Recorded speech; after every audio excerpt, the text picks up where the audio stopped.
Tom, tiene usted la palabra. Le escuchamos con mucho interés. Muchísimas gracias y gracias por su presentación. Ayer fue el Día Internacional del Euskera y la verdad es que tengo unos lazos fuertes con el País Vasco, aunque no domino su idioma, así que permítame decir un par de frases en euskera y espero hacerlo bien.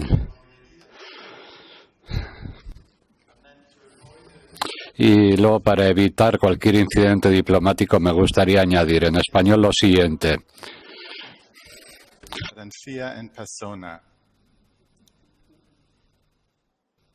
Next slide, please. Vamos a la siguiente diapositiva, la primera. El tema de hoy es el del COVID-19 y la exclusión social en la vida de los mayores. Lecciones a aprender en las comunidades amigables con la edad.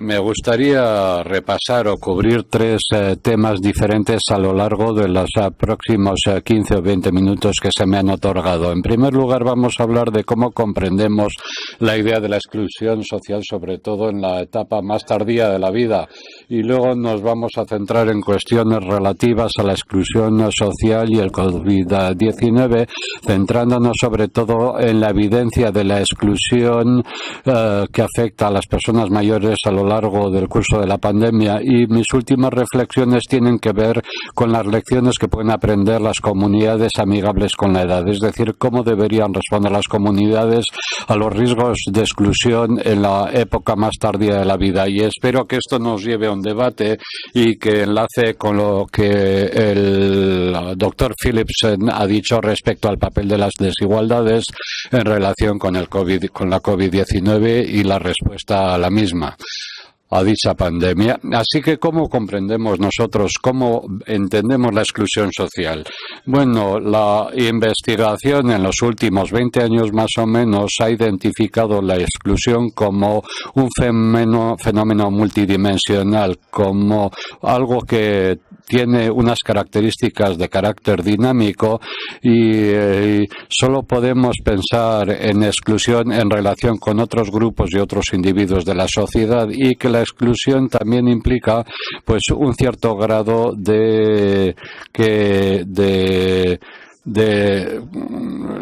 la conducta de sí mismos o la conducta de otros u otros grupos, y esto se ve reflejado en la definición de esta mujer,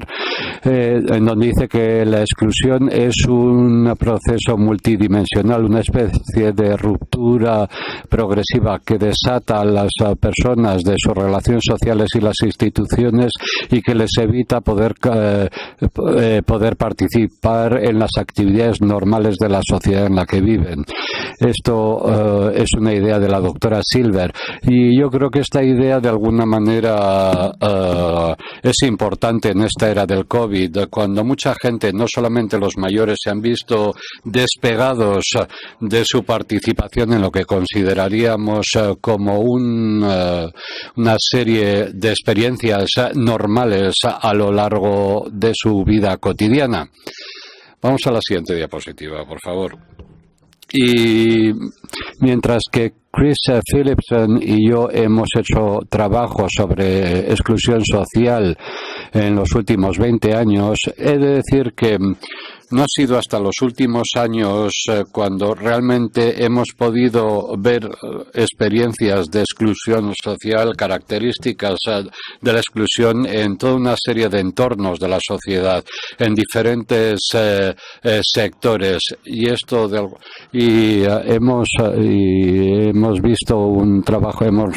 colaborado en un trabajo de colaboración apoyado por la Unión Europea con 180 investigadores y de 41 países, no solamente países europeos, sino del resto del mundo, con intervención de políticos, etcétera. Y también hemos incluido a adultos mayores de países europeos que de alguna manera nos han ayudado a asegurarnos de que lo que decíamos tenía que ver con sus problemas. Se han abordado las brechas que existen en nuestra conceptualización y comprensión de cuestiones que tienen que ver con la exclusión social en la etapa más tardía de la vida. Y lo que queríamos hacer nosotros es, de alguna manera, acercar la ciencia a los que toman las decisiones y a los políticos para que, de alguna manera, se pueda comprender mejor cómo abordar algunos de los desafíos asociados con la exclusión social. Y a lo largo de este mes se va a publicar un artículo que refleja las experiencias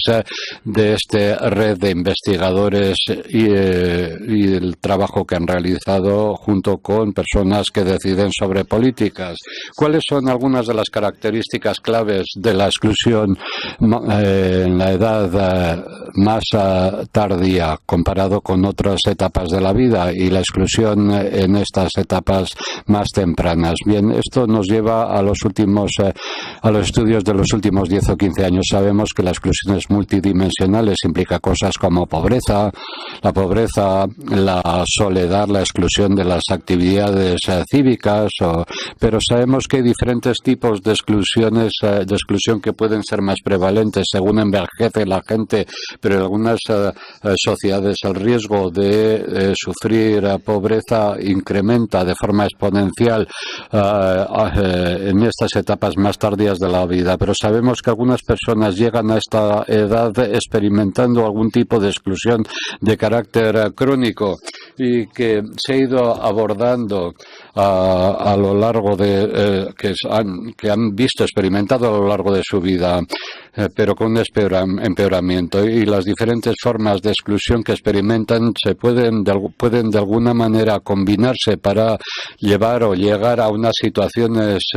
de desafío para personas que experimentan la exclusión por parte de su comunidad, o personas que tienen unos ingresos muy bajos o que están desconectados desde el punto de vista digital y que no tienen acceso a servicios públicos, comerciales, etcétera. Así que lo que argumentamos es que la exclusión a esta edad es diferente a la exclusión en edades más tempranas. Una característica clave aquí es el hecho de que uno de los argumentos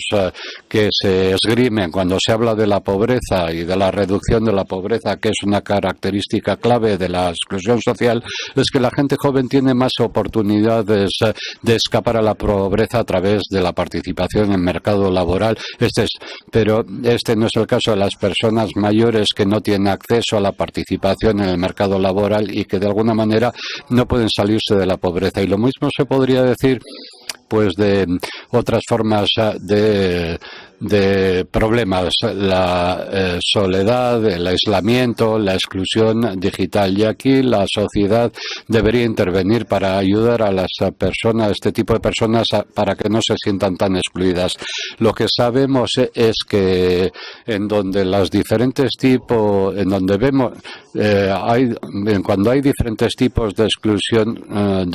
deberíamos abordar las cosas desde diferentes ángulos para centrarnos en cómo los diferentes grupos sociales se ven afectados por formas múltiples de exclusión. Y esto tiene que ver con personas muy mayores, por ejemplo, mujeres mujeres muy mayores, por ejemplo, que tal vez sufran de problemas de salud de tipo crónico y que se encuentran en mucha peor situación que otros grupos que están llegando a edad avanzada, pero de alguna manera en un entorno o en una situación más segura, con más seguridad, en fin, con menos problemas. Y esto es la manera en la que nosotros, como parte de esta red, esta RoseNet, hemos desarrollado un marco para podernos plantear la exclusión en épocas más tardías de la vida y ver cómo las diferentes formas de exclusión se pueden combinar para crear unos desafíos, unos problemas tremendos, no solamente para los individuos afectados, sino también para las personas que tienen que tomar las decisiones y no saben siempre cómo hacerlo. La exclusión en esta época de la vida vida es un proceso complejo que combina falta de recursos, bienes, servicios y por otra parte hay una falta de capacidad de participar en relaciones normales y actividades que están disponibles para la mayor parte de la gente en diferentes ámbitos de la sociedad. Así que para mí lo que es importante respecto a la idea de la exclusión social es que las personas que se ven socialmente excluidas experimentan pues una calidad de vida mucho peor, un nivel mucho más bajo de bienestar comparado con aquellas personas que no están excluidas. Así que si queremos abordar la exclusión, también tenemos que centrarnos en la necesidad de mejorar el bienestar en etapas más tardías de la vida, en esas sociedades que están envejeciendo. Y lo que quiero hacer es repasar ante vosotros una serie de ejemplos para ver cómo la exclusión en sus diferentes dimensiones pues es una característica de la pandemia de la COVID-19. Así que, ¿cuáles son las evidencias? Bueno, pues vamos, la siguiente diapositiva, por favor. Sí, esta. Bien, empezamos con uno de los áreas centrales de la exclusión, que es la exclusión de los servicios, de las comunidades, de la movilidad. Y aquí hay ejemplos incontables de maneras en las que las personas mayores de alguna manera están sufriendo más debido a la pandemia y cómo no pueden participar en lo que consideraríamos como una forma de vida normal. Chris ya se ha referido a esto cuando hablaba de las diferentes formas de exclusión digital que afecta a personas mayores que no tienen tanto acceso como los jóvenes a cosas como son el Internet, pero que también pues tal vez tienen que apoyarse más en servicios particulares, servicios especiales que han pasado de servicios presenciales a servicios digitales. El acceso a la banca, el acceso a la atención sanitaria y social, a pesar de que estos servicios no siempre se ofrecen de forma digital en el Reino Unido, y supongo que esto será el caso de muchos otros países europeos, a las personas mayores les ha resultado muchísimo más difícil acceder a los servicios sanitarios, a los servicios sociales, personas que necesitaban personas que vinieran a casa a ayudarles, en fin, más dificultades a la hora de hablar con su médico, a la hora de acceder a los servicios sanitarios del hospital. Y además de todo esto, se han visto afectados también por restricciones en los servicios comerciales, pero también otros riesgos asociados con el transporte público, los que dependen más las personas mayores, que utilizan más el transporte público, pero el uso del transporte público se también ve asociado con un mayor riesgo de infectarse y de coronavirus. Y hay muchas personas que no se han atrevido a arriesgarse a subirse a un autobús o algún tipo de transporte público. La siguiente diapositiva, por favor. Bien, también vemos formas de exclusión a lo largo de la pandemia en relación con los recursos materiales de las personas. Una cuestión clave en este momento,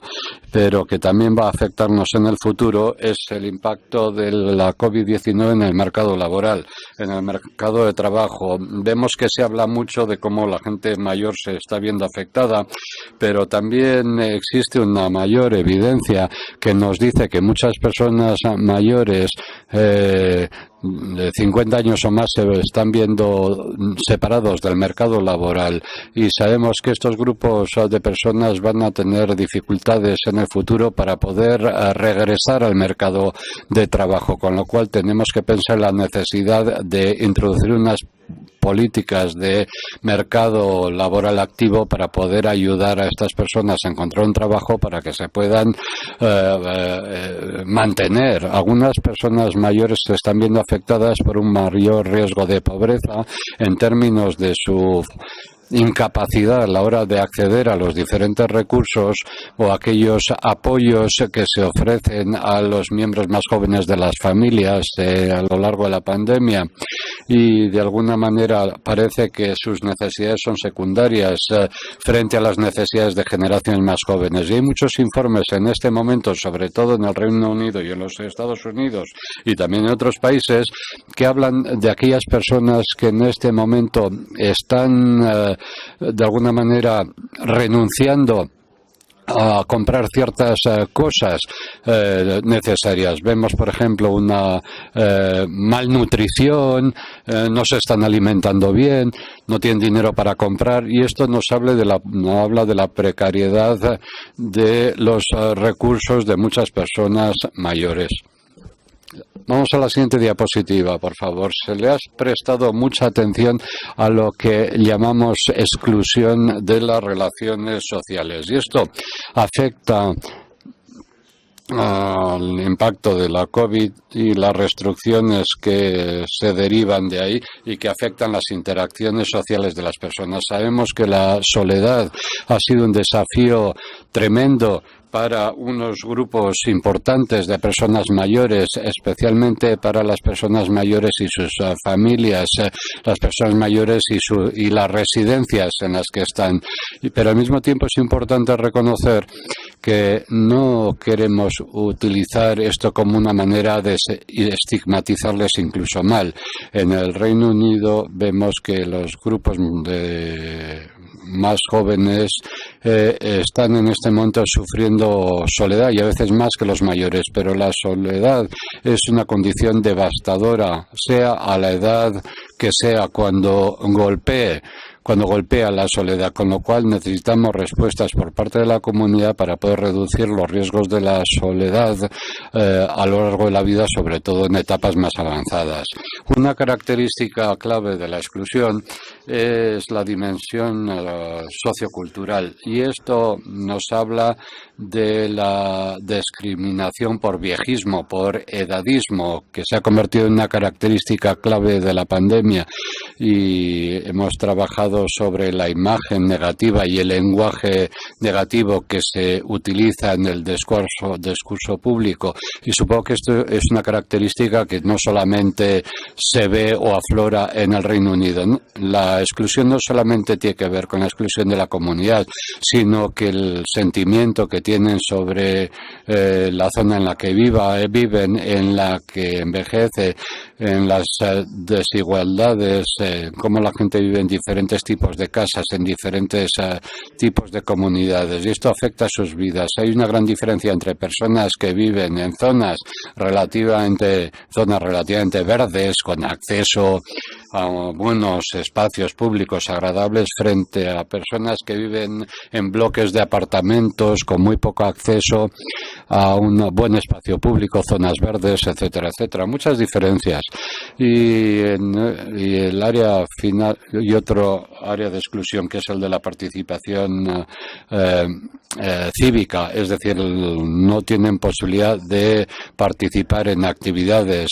no se escucha la voz de las personas mayores cuando se toman decisiones de carácter político y que afectan a las vidas de estas personas. No se les escucha ni se tienen en cuenta los derechos humanos de estas personas, y esto se ve claramente en el entorno residencial. Mi última reflexión tiene que ver con qué significa esto para las comunidades amigables con el viejismo, con el edadismo. Antes hemos hablado de este movimiento amigable con las personas mayores. Vemos que las sociedades, las comunidades, las regiones tienen que desarrollar unos planteamientos estratégicos para ver cómo reducir las formas de exclusión social, y este movimiento amigable con la edad nos va a permitir, o nos tiene que permitir, convertir estas ideas en acciones concretas que se centren en la reducción de los riesgos de exclusión en sus diferentes dimensiones, con el fin de mejorar la calidad de vida de las personas mayores. Incluso sin estos movimientos amigables con la edad, estos deberían de ser prioridades claras, y esto incluye reducir la pobreza, el desarrollar respuestas a la soledad, el mejorar el acceso a los servicios, el asegurar que las personas mayores puedan participar en las decisiones que afectan a sus propias vidas, el abordar la discriminación con el edadismo y el mejorar el acceso a las residencias de la comunidad. Y esto va en línea con el movimiento amigable con la edad, porque se trata de mejorar las vidas de las personas que están experimentando las peores formas de discriminación en esta etapa tardía de sus vidas. Muchas gracias por vuestra atención. Muchas gracias, Thomas, también por compartir estas lecciones. Hemos tomado notas de tu presentación tan inspiradora. Y estamos empezando a recibir preguntas, pero os voy a pedir que esperéis unos 20 minutos y luego recogeremos todas las preguntas juntas dirigidas a ambos oradores. Y